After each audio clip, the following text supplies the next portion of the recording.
वर्षानुवर्षे आम्ही गणेश भक्तांची सेवा इमाने एदबारे एसटीचा कर्मचारी करत आहे। राज्यात पंढरपूरच्या वारकऱ्यांची सेवा असेल किंवा राज्यातल्या सगळ्या जत्रा यात्रा सण उत्सव असेल, दिवाळीची वाहतूक असेल, दिवाळीत आम्ही कुठल्या तरी रेस्टरूमला थंड पाण्याने आंघोळ करतो, परंतु आम्ही प्रवाशांची देव मानून सेवा करत असतो। आज नोटीस दिलेली नाहीये। गेली 2 वर्ष एसटी कामगार आपलं राज्य सरकार एवढं वेतन व्हावं म्हणून एसटी कामगार सरकारकडे भांडतोय। मुख्यमंत्री महोदयांशी 7 तारखेला बैठक झाली। मुख्यमंत्री महोदयांनी स्वतः आम्हाला सांगितलं की 8 दिवसाच्या आतमध्ये तुमची बैठक घेऊ, निकाली तोडगा काढू आणि 20 तारखेचं लेखी पत्र शासनाचं आम्हाला दिलंय। 20 तारखेनंतर आज 13 दिवस झालेत, शासन आमच्याकडे डुंकून बघायला तयार नाहीये। आम्हाला कुठलंही राजकारण करायचं नाहीये आणि मुख्यमंत्री महोदय संवेदनशील आहेत म्हणून आम्हाला सर्वांना माहिती आहे। मुख्यमंत्री महोदयांना तमाम एसटी कामगारांच्या वतीनं माझं कळकळीचं आव्हान आहे, मुख्यमंत्री महोदय तुमची लाडकी बहीण होते, लाडका भाऊ होतो, लाडका शेतकरी होतो, पण रोज 65 लाख लोकांना सुरक्षित सेवा देणारा हा एसटीचा कामगार तुमचा लाडका का होऊ शकत नाही। गेल्या बैठकीमध्ये दोन्ही उपमुख्यमंत्री महोदयांनी 7 तारखेच्या बैठकीत आणि मुख्यमंत्री महोदयांनी अतिशय सकारात्मक भूमिका घेतली। आमच्यावरती एकदा फायनल रोड मॅप करून या आणि तुमचं आपण 20 तारखेला त्या ठिकाणी निर्णायक बैठक घेऊ असं सांगितल्यानंतरही आज आम्हाला ऐन सणासुदीच्या दिवशी एसटी कामगारांना तळतळ करायला लागते। राज्यातला सगळा कर्मचारी आज धरणे आंदोलनासाठी का उपस्थित झाला आहे तर त्याला माहिती आहे की प्रत्येक वेळेस आमची फसवणूक होतीये, प्रत्येक वेळेस आम्हाला आश्वासन दिलं जातं आणि आमची फसवणूक होतीये। खाकी कपडे आम्ही घालतो, पोलीस बांधवही घालतात, आमचे प्रमुख शासनाचे प्रमुख मुख्यमंत्री आमचे परिवहन मंत्री आहेत आणि महामंडळाचे अध्यक्ष आहेत आणि तुम्ही आमचे प्रमुख असताना आमचा पगार का कमी होत? आमच्या मुलाबाळांच्या काही गरजा नाही आहेत का? आमच्या मुलाबाळांना शाळेत दप्तरं लागत नाहीत का? वह्या पुस्तकं लागत नाही आहे का? आणि म्हणून एसटी कामगारांच्या वतीनं मी प्रवासी बांधवांची जाहीर माफी मागतोय की बाबांनो, एवढी वर्ष आम्ही सेवा करतोय ना, तर आमच्यासाठी थोडं तुम्ही सहन करा। हा तुमचाच भाऊ आहे। अगदी आम्ही भरलेल्या बॅगा भरलेल्या सोन्या नाण्याच्या बॅगा सुद्धा आम्ही परत लोकांना प्रामाणिकपणे परत केल्यात।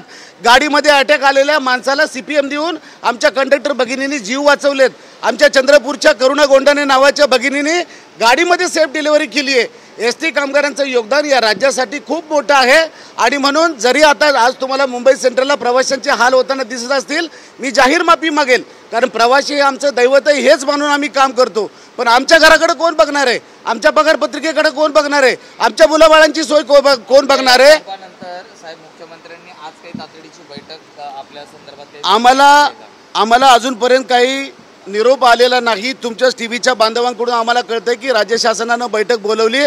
आम्हाला केवळ राजकारणासाठी राजकारण करायचं नाहीये। मुख्यमंत्री महोदयांनी बोलवलं तर अगदी आम्ही तिथं जाणार आणि आमची बैठक आमचं लेखी स्वरूपामध्ये आमचं वेतन हे राज्य सरकार एवढं करण्याचं त्यांनी आश्वासन द्यावं, लेखी स्वरूपामध्ये द्यावं, एवढीच आमची मागणी आहे।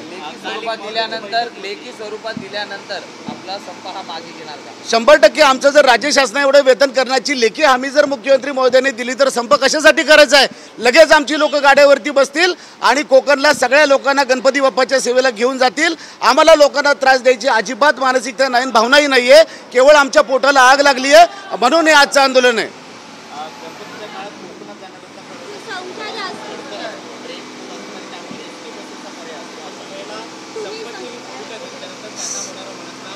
साहेब, आमची लोक विदर्भातून मराठवाड्यातून आमची लोक गणपतीच्या चाकरमान्यांची सेवा करायला निघायच्या तयारीत आहेत। मुख्यमंत्री महोदयांनी आमची बैठक बोलवायची आहे आणि आम्हाला लेखी स्वरूपामध्ये आमच्या मागण्या मान्य केल्याचं पत्र द्यायचं। विषय काय राहतोय? आम्ही गणपती बाप्पाची सेवा करायला कोकणात काय कुठेही जायला तयार आहोत। कोरोनाच्या काळात बॉर्डरवरती लोक सोडली, अख्खी मुंबई बंद होती, महाराष्ट्र बंद होता, 350 लोकांनी प्राणाची आहुती दिली, पण मुंबईकरांची महाराष्ट्राची सेवा करण्याचं काम केलं। हे योगदान प्रवासी बांधव जमेत घेणार नाहीत का? म्हणून आपल्या माध्यमातून प्रवाशांना माझी नम्र विनंती आहे की बाबांनो, थोडासा त्रास होतोय, माफ करा, परंतु आमच्या पोटासाठी आम्हाला सहकार्य करा, एवढीच त्यांची विनंती आमची।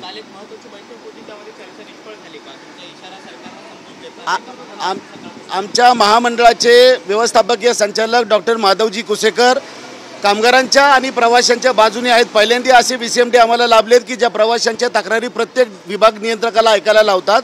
अतिशय चांगल्या प्रकारचं काम चाललं आहे, एसटीत फायद्यात येऊ पाहते, हे त्यांचे निर्णय अतिशय चांगले होत आहेत, परंतु शेवटी त्यांना पैशाची गोष्ट येते। एसटीकडे आता स्वतःचा पैसा राहिलेला नाही आहे आणि म्हणून राज्य शासनाच्याच मदतीची आम्हाला अपेक्षा आहे। आजची भूमिका काय असणार आहे? दिवसभरामध्ये कशा पद्धतीची भूमिका? आता आमचं धरणं आंदोलन आहे, राज्यातल्या सगळ्याच कर्मचाऱ्यांनी धरण्याला बसणं पसंत केलं आहे, त्यामुळे सगळे धरण्याला येऊन बसणार आहेत. आमच्याकडून कुठल्याही प्रकारे म्हणजे दंगा होणार नाही, कुठली मस्ती होणार नाही. लालपरीवर तर दगड अजिबात नाही. आमची आई म्हणून आम्ही लालपरीकडे बघतो, इतरांसारखे आम्ही नाही आहोत. आणि म्हणून धरण्याला आम्ही बसणार आहोत. जोपर्यंत आमच्या मागण्या मान्य होणार नाही तोपर्यंत बेमुदत धरणं राज्यभर चालू राहील. ज्यांना जायचं असेल, ज्या एसटी कर्मचारी या संपात सहभागी होणार असतील, 35 अग्र आपली बंद असल्याची माहिती मिळते, नेमकं काय? ठीक आहे, माहिती घेऊया आपण. राज्यातला एकूण जर ट्रेंड बघितला आत्ताचा, तर राज्यातले सगळेच कर्मचारी धरणे आंदोलनाला बसायला उत्सुक आहेत. हाच मेसेज आता राज्यभरातून येतोय. ज्या काही मेसेजेस येतात, टी व्हीला बातम्या दाखवल्या जातात, चांद्यापासून बांद्यापर्यंतचा एस टी कर्मचारी हा आपल्या वेतनासाठी आता धरणे आंदोलनाला बसायला तयार झाला आहे. केवळ संप करणं, बंद करणं, धरणे धरणं हा उद्देशच मुळात नाही आहे. उद्देश आहे की आमचं गारणं मुख्यमंत्री महोदयापर्यंत पोचवावं. त्यांचे कान कोण भरत असेल, कोण राजकारण करत असेल, कोणतरी म्हणत असेल की आमचे 88,000 कर्मचारी डंके की चोट पे, त्या डंके की चोट पेला मला आता सांगायचं आहे, अरे बाबा, आम्ही लोकांच्या जीवावरती राजकारण करून स्वतः मोठं होत नाही. आम्ही कर्मचारी आहोत, कामगारांसाठी लढणारे आहोत. आणि म्हणून आम्हाला कुठलंही सरकार डॅमेज करायचं नाही, मुख्यमंत्री महोदयांना डॅमेज करायचं नाही. आम्हाला फक्त आमची मागणी एवढीच आहे की आमचा पगार वाढला पाहिजे, सरकार एवढं झालं पाहिजे. शेवटचा एक प्रश्न, एसटी कर्मचाऱ्यांचे प्रश्न हे काही नवीन नाही आहेत. विलिनीकरणाचा मुद्दा असेल, वेगवेगळे आंदोलन तुम्ही करताय, मात्र प्रत्येक वेळी सरकार त्याच्यावरती ठोस निर्णय का घेत नाही? कायम आश्वासनच हेच. आणि म्हणूनच आम्हाला नामदार एकनाथजी शिंदे साहेबांच्या वरती खूप भरोसा वाटतोय, दोन्ही उपमुख्यमंत्र्यांवरती भरोसा वाटतोय. त्यांनी 7 तारखेला 2 तास बैठक तब्बल आमच्यावर घेतली. अतिशय पॉझिटिव्ह त्यांची बॉडी लँग्वेज होती आणि त्यांची मतं पण होती. त्यांनी उलट आम्हाला सांगितलं होतं की एक 8 दिवसात वित्त विभागाशी बोलून तुम्ही रोडमॅप घेऊन या आणि आपण बसून मिटवून टाकू. आणि आम्हाला असं वाटतं की बाबा एकनाथजी शिंदे साहेब, अजितदादा पवार साहेब, देवेंद्रजी फडणवीस साहेब हे आमच्या एस टी कामगारांचं गाऱ्हाणं ऐकून आता आमचा आजार किती दिवस आम्हाला सांगायचं आहे.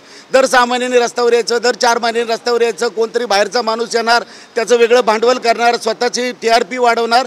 त्याच्यापेक्षा आता एस टी कामगारांनी प्युअरली उभारलेलं हे आंदोलन आहे. ह्याच्यात कुठली राजकीय शक्ती नाही ना, कुठला बाहेरचा माणूस कुणाला खासदार व्हायचं नाही, आमदार व्हायचं नाही. आता मला असं वाटतं की मुख्यमंत्री महोदयांनी आम्हाला बोलवून तातडीनं आमच्या लेखी स्वरूपामध्ये प्रश्न सोडवावेत.